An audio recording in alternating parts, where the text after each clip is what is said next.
Hello and welcome to the latest episode of the Low No Drinker podcast. Today we are talking to the wonderful Luke Hemsley from Wednesday's Domaine, a new favourite find of mine. And I'm not just saying that because I'm talking to him. I tried his wines at a festival that we met at a few months ago, and I was actually blown away by how good, particularly the red was. That was my favourite. So I invited Luke on to tell us a bit more about Wednesday's Domaine, what it is he loves about Wednesdays, how his wine is made, and lots of exciting things about the product. So hello, Luke. Thanks for joining me. How are you doing? Morning, Denise.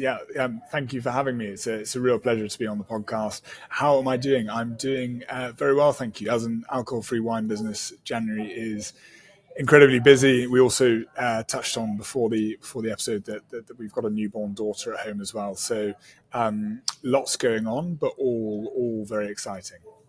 It's crazy, isn't it, that January, I mentioned this to somebody and I was like, oh, it's so crazy. I thought it was supposed to be quiet in January. But they pointed out quite rightly that for someone in the low and no world, January is actually one of our busiest times of the year. And it falling after Christmas, you just don't feel like you've had a chance to stop, do you? Yeah, it's interesting. I think, historically, a lot of no and low brands, made the bulk of their revenues at Christmas and New Year. I do think that's changing, and I'm sure you've got some really interesting insights from the data that you see and the brands you speak to around no and low products beginning to be consumed year round, but certainly as things stand, January is an incredibly busy time, and yeah, it's one of those ones that is massively exciting, but also it's full on.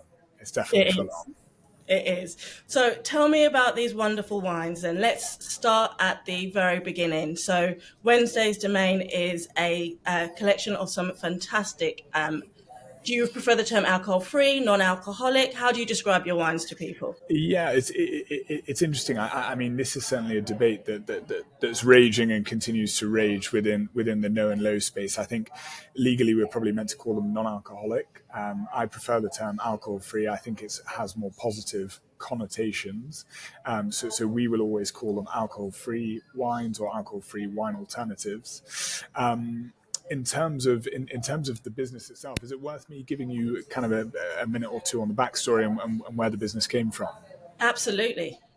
Yeah, so essentially, prior to setting up Wednesday Domain, I'd long wanted to set up my own business. I'd worked in a couple of startups, been very lucky to work with some massively inspiring and experienced entrepreneurs. But I also realised at the beginning of COVID that if I didn't start thinking hard about what I wanted that business to be, there'd be a very real risk that I would never set anything up, and I would spend my whole life banging on to people about how one day I wanted to set up my own business. So I spent some time looking at businesses that I admired, and I realized they all had two things in common. One was that they were physical products, and the second was that they were rooted in delightful customer experiences. So I could give you that product and I could see you consume it, enjoy it, laugh, smile, tell your friends about it. That's what motivates me and will motivate me over the long term. And that was important to me because I've seen a number of founders, a number of entrepreneurs certainly lose interest in an idea and kind of burn out because they're not passionate about what they're doing. So that was the kind of motivation for me. As for where alcohol-free wine specifically came from, during COVID, my wife and I spent some time with our respective parents, my in-laws, her in-laws, and most evenings we would find ourselves having a drink. There'd be beers, there'd be wine, there'd be spirits. And like a lot of people during COVID, we used alcohol, we used a drink to delineate day from night. And that moment, the working day's done, now we're relaxing. And whilst that was fun, I kind of quickly realized it wasn't sustainable. It wasn't compatible with having a demanding job, albeit remotely. It wasn't compatible with staying mentally and physically fit. So I went down to the supermarket, which was one of the only things you could do, in your recreational free time during COVID. And I was amazed at the growth in variety and quality of alcohol-free beers and spirits. What had previously been a bit of a backwater, something no one was too proud to enjoy or to acknowledge, was full of some amazing brands. When it came to wine, there was nothing. The liquids were incredibly poor quality. The brands felt like afterthoughts, so I figured there was a gap for a great tasting, beautifully branded alcohol-free wine, and that's what we've looked to create with Wednesday's Domaine. The name Wednesday's Domaine is a nod to the fact that we want to be people's food and drink lovers' midweek wine alternative. You know, we primarily exist for people who do enjoy a drink, but they're looking to moderate at certain moments, and Wednesday tends to be that day where a lot of us crack and we think, we're halfway there, I'm just going to have a drink. And so we're there to provide that choice in those moments. If you do want a drink, great. But equally, if you want an alcohol-free alternative, then we're here for you.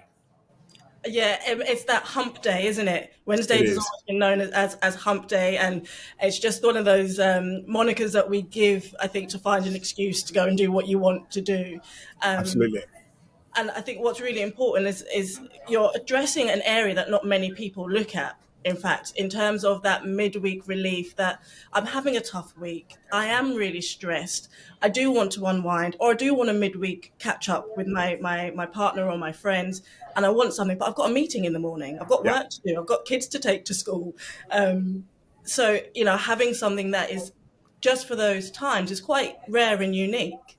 Yeah, exactly. And I think, you know, those different scenarios that you just described, those pictures you painted, that's exactly who we're catering to. We're catering, you know, to the parents who have a young family. We're catering to the professional who's got a busy and demanding job. They might need to be up early or they're working after dinner. And we're not saying don't drink. We're saying, you know, in those moments where having a drink might be a reflex, it might be slightly unthinking, you know, make a conscious decision to swap it out for an alcohol-free alternative. If that's a glass of our wine, great. If it's an alcohol-free beer or an alcohol-free spirit, that's also okay. You know, it's just about providing, you know, choice and making more kind of mindful, conscious, positive decisions, I think.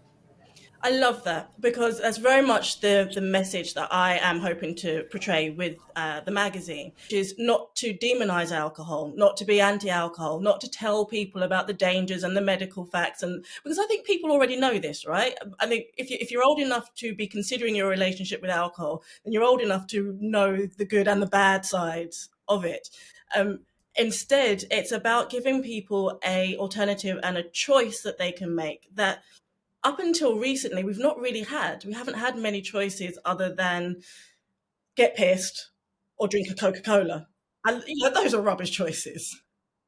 And I think, particularly as British people, where you know drinking is so heavily ingrained in our culture and the way that we socialise, often those options are seen as quite binary. You know, we are as a nation pretty terrible at having a couple of drinks and Yeah. going home, and actually.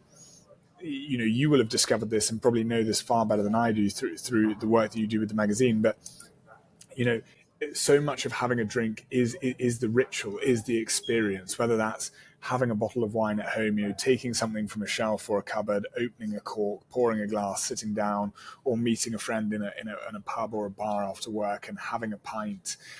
You know, so much of it is the ritual, and of course there are physiological effects to alcohol, but those diminish pretty quickly, and actually you can get a lot of those from having an alcohol-free alternative.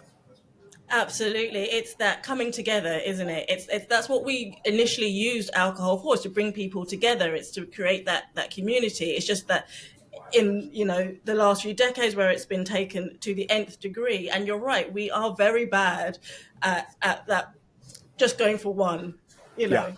Every time you used to say it to people, just come out for one. There's no such thing. No, there's not, and I think that idea of coming together, you know, is very much at the centre of what we're all about. We want, you know, we want people to participate. We want to promote inclusivity, whether you're drinking or not.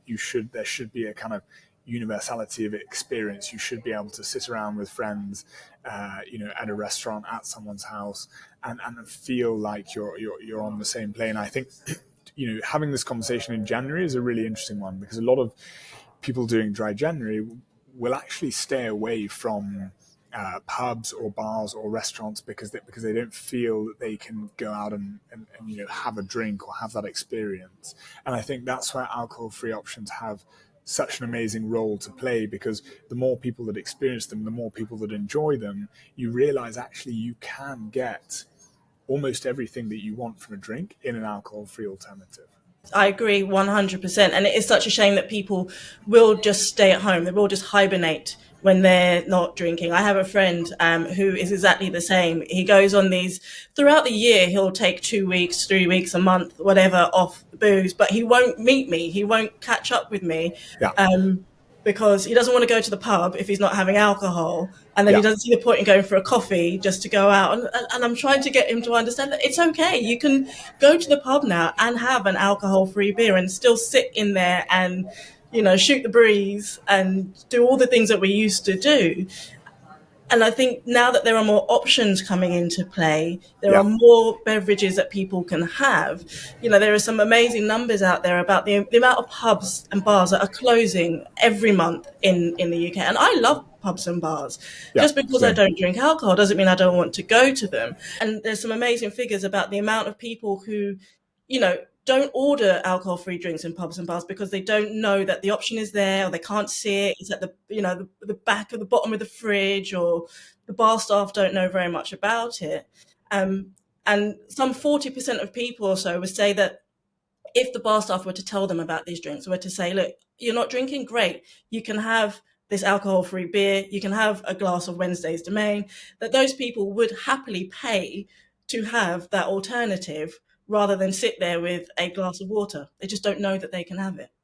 Yeah, and it's really interesting you say that. So we market or sell our wines through multiple different channels. So you can buy them on our website, but you can also buy them in on and off trade venues. And what I mean by on and off trade, for those not familiar, so on trade are restaurants, bars, pubs. Off trade are places like wine shops and delis and farm shops. But within the on trade, when we work with new partners, with new customers, we kind of insist or do our best to ensure that we're able to go in and train those teams and speak to them about the wines. And one of the things that we talk about is generating demand. So, someone working hard in one of those venues might say, we don't get asked for alcohol-free wine very often. And the way that we counter that is say, well, how often do you tell people you have it? And it's actually very, very rare. So one of the jobs that I think we're helping people to do is market and bring to their customers' attention the fact that they have these amazing no and low options. And actually what's happening is you've got bar managers or sommeliers who are doing an amazing job of curating these options. And then the next phase is actually making sure that anyone who walks through the doors of those venues know that they exist. Because people expect to be able to find alcoholic beers, wines, spirits. They don't necessarily yet expect to find no and low options. I think that's changing quickly, but there's still an emphasis on creating that demand and growing that awareness of these options. I think that's fantastic. I come from a background of hospitality. I've done 24 years in bars and restaurants and clubs and all sorts. And I can name brands that we had training from that came in, alcoholic brands. They did competitions. You could win. There was one brand that did competitions where we could win iPads, by upselling their beers. And of course, everybody went for it. We had hats and T-shirts and all that jazz. I can't tell you any time that we had a proper incentive, a proper training, a proper push and a reason to go to people and say, look at these alcohol-free options. This is and it's difficult because obviously I left the industry during COVID. I was on maternity leave with my second, and so I never went back. And obviously there was a change starting to come through then, but it wasn't very prominent. And now I would like to think that there would be more brands like you who are taking up that mantle and recognizing that it's not enough just to make these products. It's not enough just to post on Instagram and say, look, doesn't this look pretty? We need to be proactive because it is consumers who are driving this. They are leading it, but they won't be able to do it until we inform them of what those options are. And if we leave them ignorant without that education that comes from brands like you speaking to the bar staff and the wait staff and the front of house, we can't get that message through. Yeah, and that's exactly it. It's just making people aware that these options exist, and there are lots of different ways of doing this. This is perhaps a terrible comparison, but I was talking to my father-in-law over the weekend about he ordered a flat white, and I was saying to him, I imagine 2 or 3 years ago you were never drinking a flat white, and he was saying, no, of course I wasn't. I didn't even know what one was, and you know, if you think about the way that the flat white has become integrated into coffee culture and being led by tastemakers, and then that actually moving and becoming a global phenomenon within coffee drinking, that's a mix of supply and demand. You've got amazing baristas talking about a new way of consuming coffee, but you've also got kind of trend-led consumers who are saying, actually, there's this fantastic new coffee that a style of coffee that I really love. And actually, it's that meeting, as I said, of supply and demand, push and pull. And that's certainly what we're seeing with No and Low as well. Excellent. So let's educate some people then on Wednesday's Domain, on your wines. What do they taste like and what's in the range? Yeah, so I think starting at that education piece, it's probably useful to just talk a bit about the space and the market. So, you know, what you broadly have are dealcoholized wines on one side, and then you have things like sparkling teas, kombuchas, ferments on the other. Now, the problem with the former is when you dealcoholize a wine, when you remove the alcohol from a wine, there are a few different ways you can do that. You're often left with a product that's slightly lacking in body, in flavor, in aroma, in length. And that's because the alcohol plays a fundamental role in creating that flavor profile. If we then look at the things like sparkling teas, kombuchas, ferments, those liquids are often interesting and complex, but and wine-like in that respect. But they're fundamentally quite different products to a wine. So to convince wine drinkers to adopt them at scale is really hard. So what we've done is take an approach that sits somewhere between the two, closer to the wine alternative wine approach. So what we've done is we work with dealcoholized wines, but we use them as a base rather than the finished product. So we source our wines from La Mancha in central Spain. We bring them into the UK as dealcoholized 0.0 wines, and then we blend them with some natural flavors, natural ingredients to rebuild those elements or reintroduce those elements that make a wine a wine. So as I said, kind of body, flavors, aromas, length. And so we've got two different wines, both still wines. Our white is made with Aran Blanco, which is a Spanish grape. Our red is made with Tempranillo. The white is called Picant. You've just got it in your hand there. So that has a lovely balance of kind of sweetness and acidity on the palate, and that gives way to quite a nice acidic, slightly toasted, slightly savory finish. The red, although it's a Tempranillo, it's quite light, it's quite fruit forward. We've got lots of red fruits, lots of dark fruits, so kind of plums, blackberries, and that gives way to a nice kind of tannic, slightly drying finish. And the way that we achieved that was we blended in wine tannins, powdered wine tannin, and that was crucial to kind of creating this complexity and this kind of arc or this experience of enjoying the liquids. If you think about a soft drink, you get a flavor hit and then it disappears immediately. If you think about a wine, you get a flavor hit and then it evolves in your mouth, and you have you have some length, you have a finish, something that sits with you. So that's what we've tried to create through the introduction of those other elements alongside the dealcoholized wines that serve as a base. That's really interesting. So you're doing things in a slightly different way then, and producing quite a different result, because wines, alcohol-free or non-alcoholic wines, are struggling, aren't they, in terms of customer perception? And I think part of that is our reticence to try new things. Sometimes people they try something once, and we can be quite childlike in that if we try something once and we don't like it, we go, oh no, I don't like that. Yeah. No, I'm not having that again. But you would never do that with other things, right? You go into a restaurant and you have a burger that you don't like. You never say, I'm never having a burger again. You go and try a different one somewhere else. Whereas I don't find that people are giving non-alcoholic and alcohol-free wines the same opportunities. I read in an article that you were part of recently, someone mentioned that alcohol-free wines are often glorified grape juice. Is this a kind of attitude that you're finding a lot of, or is it not so much with what you're producing? Yeah, I think a lot of what you've just said is spot on and very relevant to what we and I experience on a daily basis. I mean, at risk of sounding like a management consultant, we talk about there kind of being two blockers to growth for the category and the industry as a whole. It's awareness and appreciation. Most people don't know non-alcoholic wine exists, and if they do, they think it's all terrible because they've had a bad experience previously. They've had something that's overly cloying, overly sweet, and so they've pushed away from that category.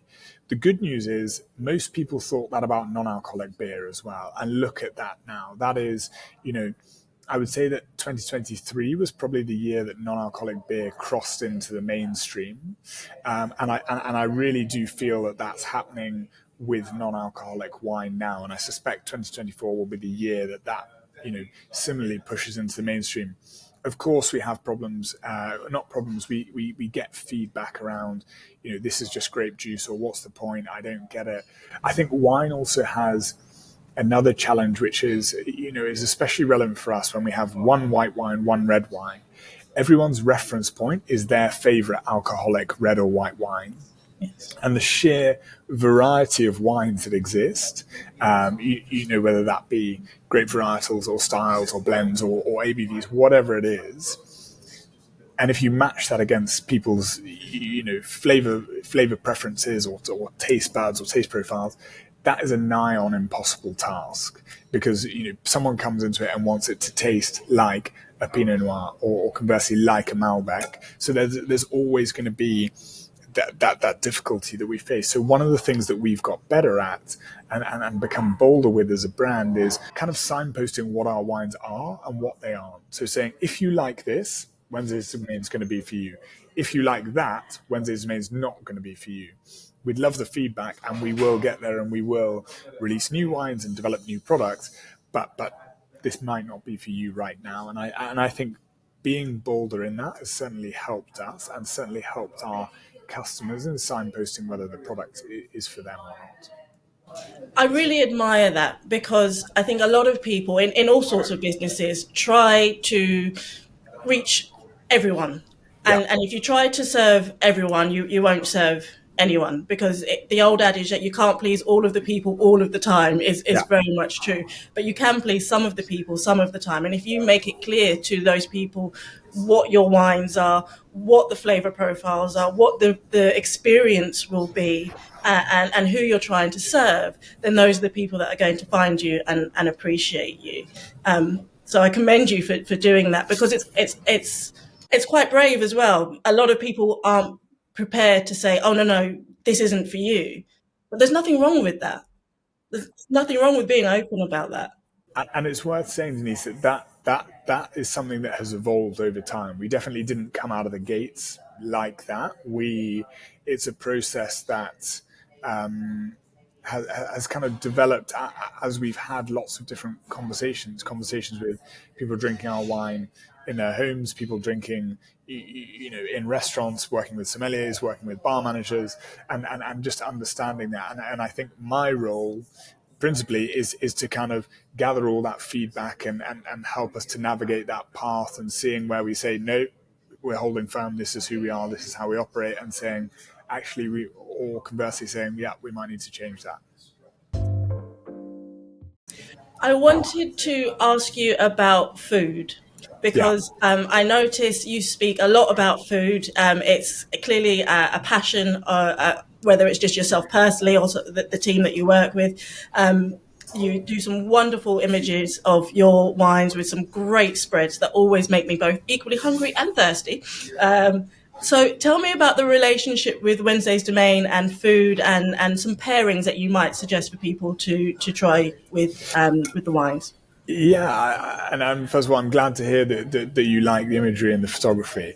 I think if you think about the way that most people drink wine, they drink it with a meal. It's often something that they're sitting down to have. It might be that they open a bottle whilst they're cooking. It might be that they have a glass when they sit down in a restaurant, or when they're sitting down with friends or family. So wine and food are inherently paired and related. I think you have the added benefit of people often think about, okay, which wine would go with which food type, and I'm not necessarily saying that you need to have a sommelier level education to think about that. I'm talking about it in terms of very simple terms. We're having a roast, I'm having some red wine. We're having fish, I'm having some white wine. And that's not to say that those are hard and fast rules, but that is, those are relationships that exist in a lot of people's minds. In terms of our wines, our white piquant, I think that goes beautifully with seafood. It goes wonderfully with fish and kind of grilled vegetables. Our red sanguine, that goes really nicely with slightly spicier foods, with slightly oilier dishes as well, oilier meats. I would say on with our red wine sanguine, the other thing is, because it is quite light, because it is quite fruit forward, it also works well lightly chilled. And this is one of the things that I feel, I feel really honored. Sounds a bit highfalutin and ridiculous, but to have a voice within the space and to be able to talk about these assumptions that exist within wine that we should challenge.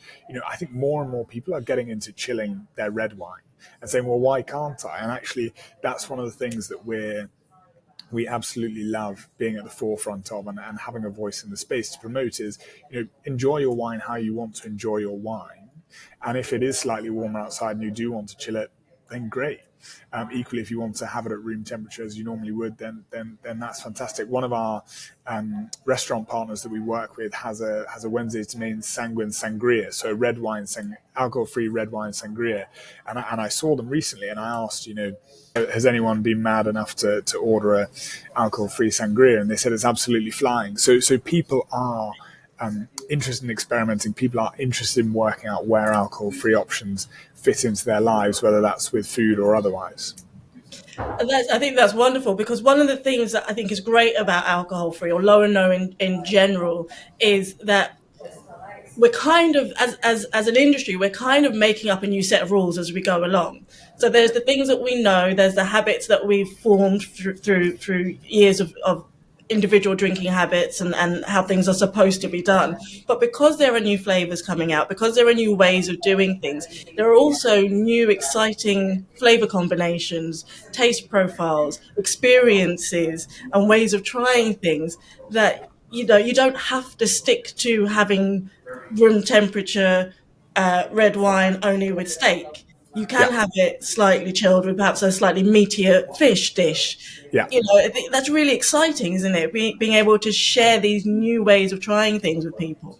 Absolutely. And I think, again, talking about push and pull factors earlier, some of that, may come from the brands and the businesses themselves who are saying, we recommend drinking our wines or trying our wines like this. I think the spirits category, that's commonplace in the spirits category, where people talk about perfect serves, but also a lot of it comes from your customers who might email you, or you might meet them at an event, or you come across them in one form or another and say, well, I was doing X with your wine, or I was doing Y.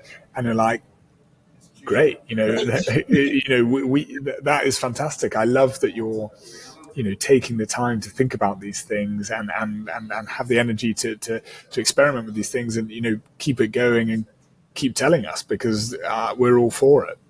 It is without sounding too cheesy. It's a whole new world. It really is. It really is. And equally, I think, the flip side of all of that is, you don't want to go too far off piste, because what you don't want to say is, we are a wine that is exclusively for use in cocktails, because people think, really, that's not really how I enjoy my wine, and I'm not very familiar with that. I mentioned at the start that a massive piece of what drives alcohol-free and consumption of alcohol-free products is ritual and experience. And actually, 99% of people who drink our wine remove the cork, pour it into a wine glass, and drink it as they would a white or a red wine. It's that 1% who are doing something different, but that's really exciting. And it's about us striking a balance of helping people see how it can fit into their lives, but also showing them what's possible.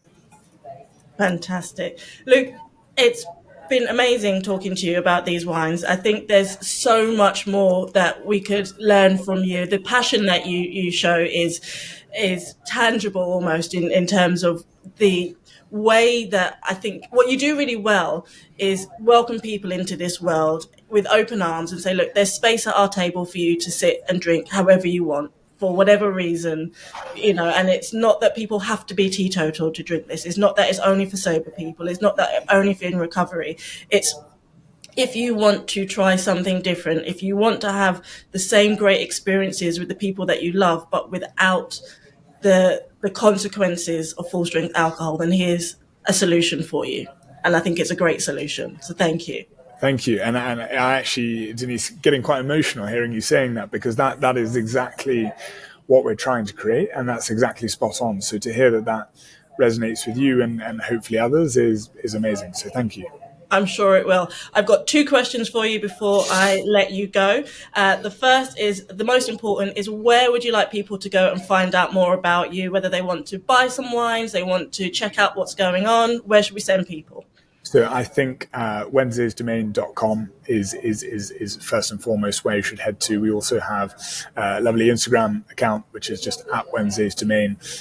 We have a weekly newsletter called Table Talk, which celebrates all the things that you discuss with friends and family around a dinner table, those meandering conversations. But all of that can be found at Wednesdaysdomain.com. So that's the best place to head to.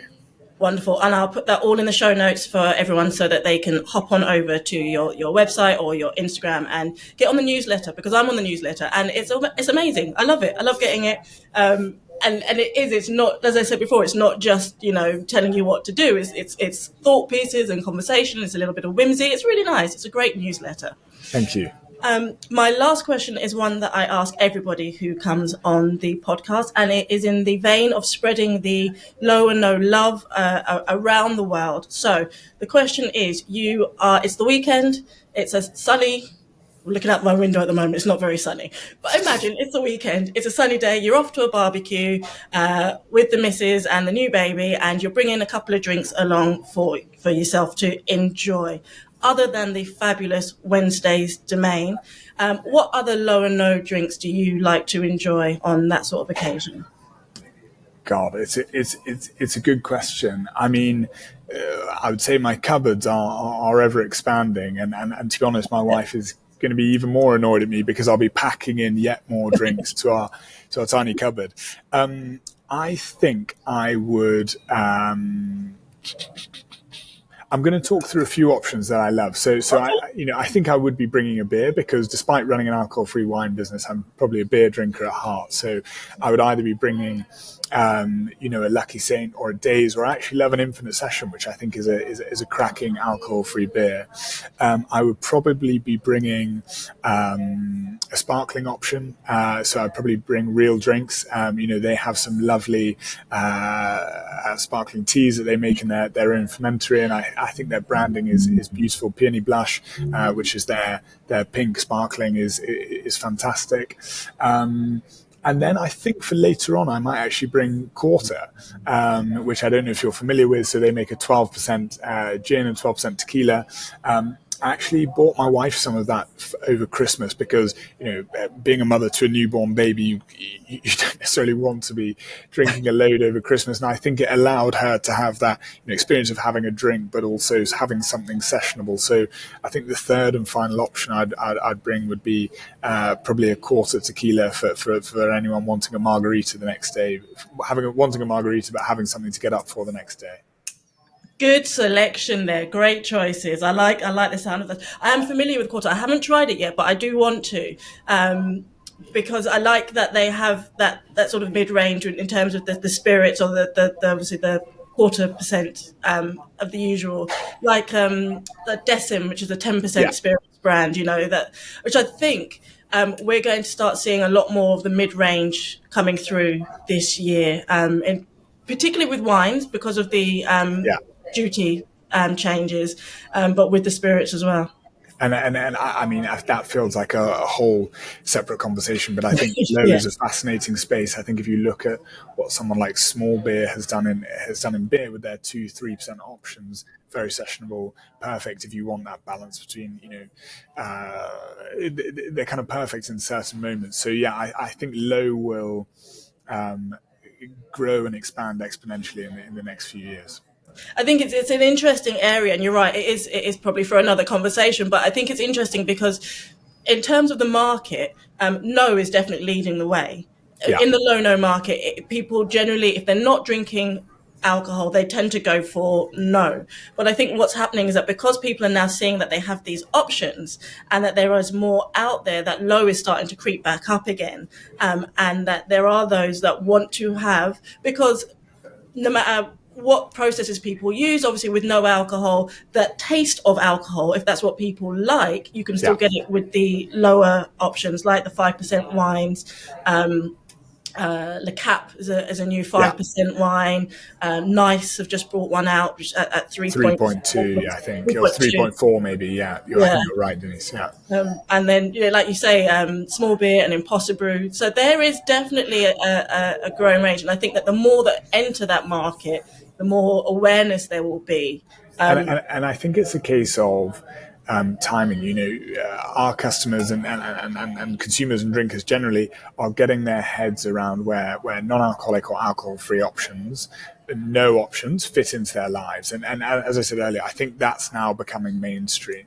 I think that will slowly begin to happen with low. It's at the minute it's a slightly confusing consumer proposition, because you've had a drink, but you've had less of a drink, and where does that fit into my life? And will I be hungover tomorrow? And blah blah blah. But I think as no and low focused businesses come into the space and really push that message and allow people to experience those products, it's only going to go one way. And I think that people begin to question, why do they have full strength drinks when you can actually have a lot of that experience at a slightly lower ABV?